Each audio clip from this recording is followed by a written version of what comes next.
Good morning. Very good. This is a participatory activity, so we'd like to hear that strong good morning back. After the speakers speak, we will be asking you for your comments, reactions, and questions for this panel. So please keep it in mind. This is a very important topic this morning, as I think you all realize, for the welfare of your employees, as well as for the morale and culture of your workplace, which can be undermined in ways that you will find surprising by listening to our speakers this morning. We have three speakers, the first of which is Dr. Richard Gellis. He will be speaking to us about many things about the topic that you are not familiar with and take part of his strong academic background. Following that, we will be hearing from Jeffrey Landis, who will speak to us from a legal point of view, and we will finish up with Dennis Butler, who will talk from an HR point of view about the kinds of things that you will want to be thinking about. All of these will be, I hope, good stimulus for your questions. The bios are in more detail in this handout, which you all have. One other note about the handouts. To be green, we have kept Dr. Gellis' handout at a minimum in your folders. You will all, as registered participants, be getting the full handout in an email, and for those of you who are watching this on video, you will already have the complete handout. So, without further ado, please welcome Dr. Richard Gellis, who is Dean of the University of Pennsylvania School of Social Policy and Practice. Dr. Gellis.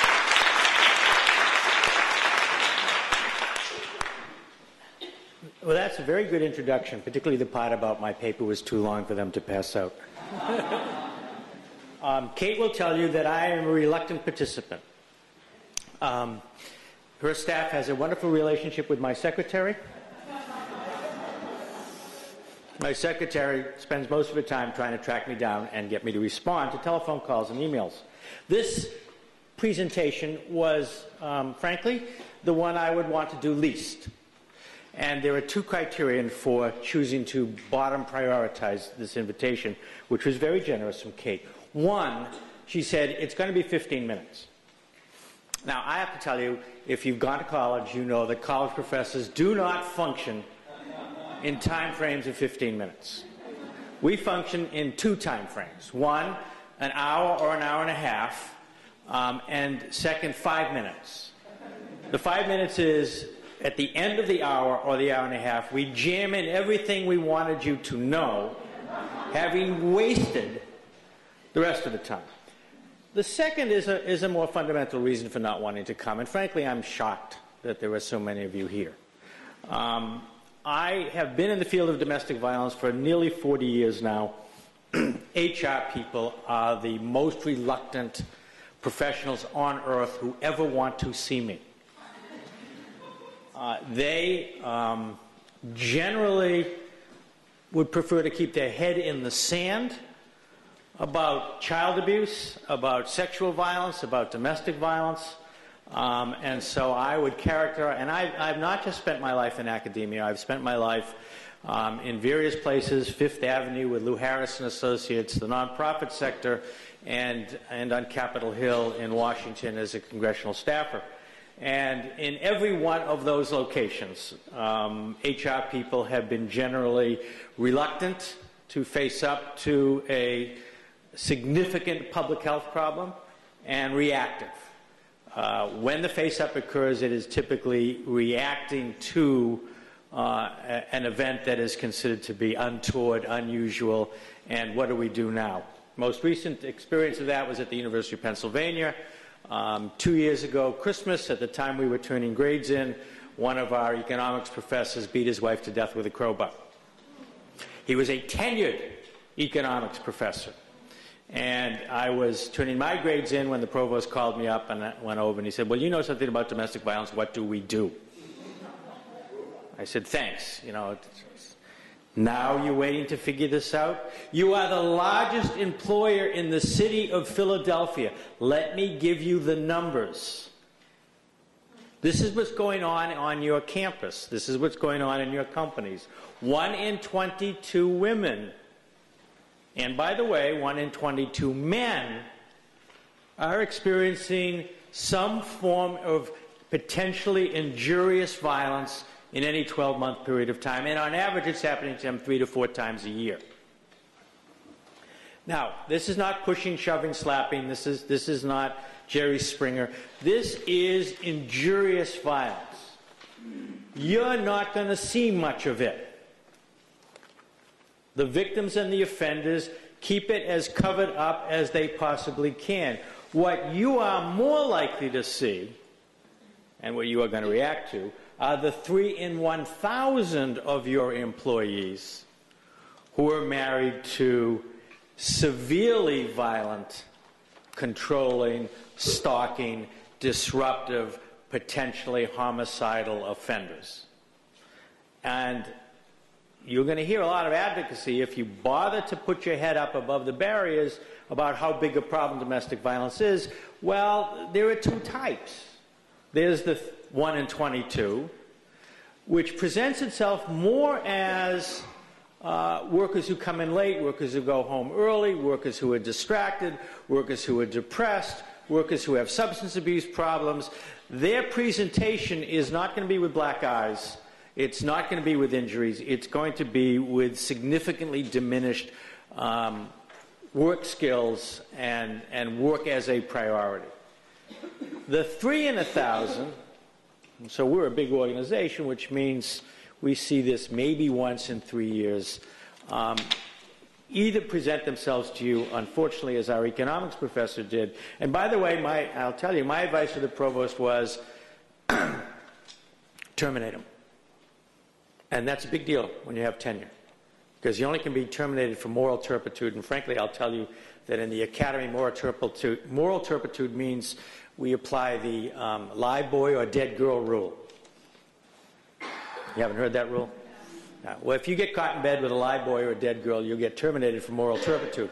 Killing your wife does not fall under that category, oddly enough. In this case, I said to the provost, terminate him immediately. Let his lawyers come after you. He said, why? I said, because 50-year-old men don't do this. Now, good news, bad news. The predominant perpetrators of the 1 in 22 and 3 in 1,000 are men and women 18 to 30 years of age. By the time people turn 30, they have mostly aged out of this kind of behavior, and that's somewhat true for bullying as well. If you're still engaging in this form of behavior after your 30th birthday, you fall into the 1 in 3,000, or the 3 in 1,000 group. We had, at one institution I worked at, not the University of Pennsylvania, the dean of business school was arrested for domestic assault on a Saturday night. It was a small town. It showed up in the weekly newspaper. I called up the president. I am a pain when it comes to these things. I said, what are you going to do about your dean of business? He said, nothing. I said, why? He said, he hasn't been convicted yet. I said, let me give you an explanation about how this problem works. When you're the dean of a business school and you're 54 years old and you're still hitting your wife, you're dangerous to everybody. So these numbers actually go up or down depending on the kind of workplace you are in. When I lecture to the military, I tell them, you are the perfect storm. You have, your entire population is at high risk. Not to mention the fact that your entire job is to teach them how to kill other people. At places with an older population or a more white-collar population or a more well-to-do population, the likelihood falls. This is a problem driven by age.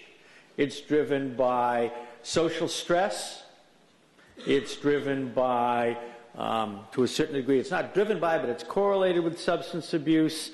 And it will rise or fall depending on the kind of workplace you are in. Its impact, I've already said it. Basically, the impact is that you will mostly see is diminished work performance. And that, again, actually, when you get to the 3 in 1,000, that's actually less demographic in terms of social status and more a characteristic of personality. So in the time that I've been dean in my tiny building, we make up 1% of the University of Pennsylvania, the School of Social Policy and Practice. I have two buildings. We occupy 55,000 square feet of space. In the 9 years I've been dean, we've dealt with 2 restraining orders.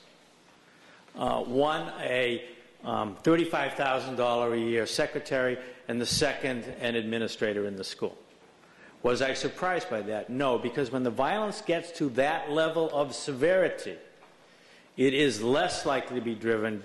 And so you look out in your population, you're going to see white-collar executives and blue-collar workers engaging in the 3 in 1,000 behavior almost at the same extent.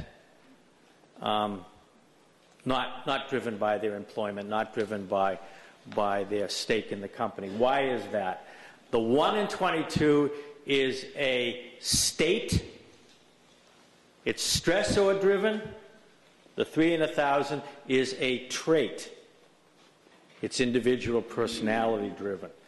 At the back end of what may or may not be 15 minutes, but I'm done anyway, let me tell you, you cannot paint in the area of domestic violence with a big brush. You cannot assume that if the violence takes place, it's always going to escalate, and you have to charge in on your horse and stop it. It doesn't always escalate. The key task I tell people in the domestic violence field is do a very careful psychosocial analysis of what kind of violence you're dealing with. Is it unidirectional? Is it bidirectional? Who's doing it? What's their track record? What are they like? And lastly, do they make the hair on the back of your head stand up? When all is done, the freakiest, worst offenders are the ones who present as nothing's wrong. I don't know why you're talking to me. And there is a diagnostic trait as you work in this field that the better the story, the more elaborate the excuse, the more closely I pay attention. Thank you very much.